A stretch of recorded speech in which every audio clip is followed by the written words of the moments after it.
والفجر وليال عشر والشفع والوتر والليل إذا يسر هل في ذلك قسم لذي حجر ألم تر كيف فعل ربك بعاد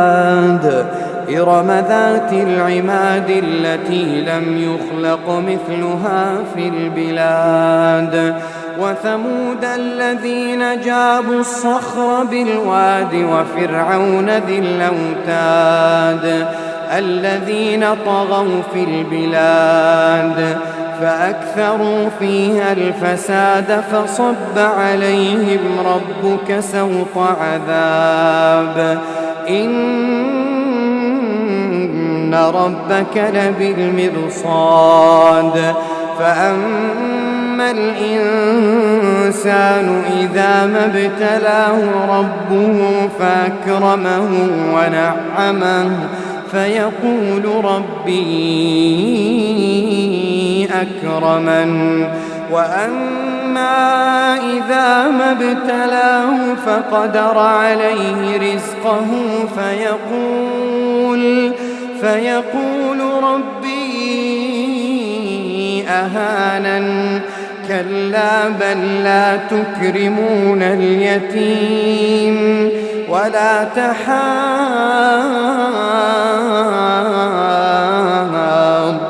على طعام المسكين وتأكلون التراث أكلا لما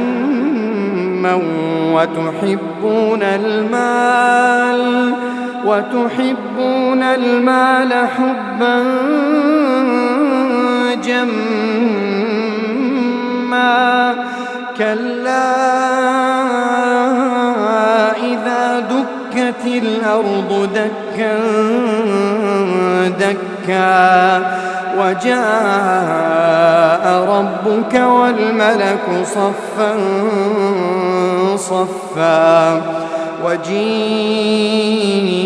يومئذ بجهنم يومئذ يتذكر الإنسان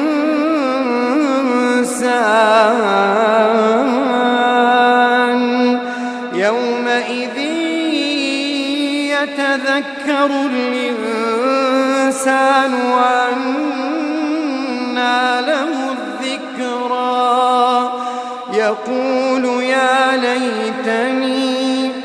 يقول يا ليتني قدمت لحياتي فيومئذ لا يعذب عذابه أحد ولا يوثق وثاقه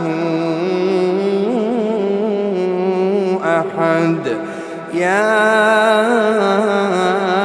أيتها النفس المطمئنة ارجعي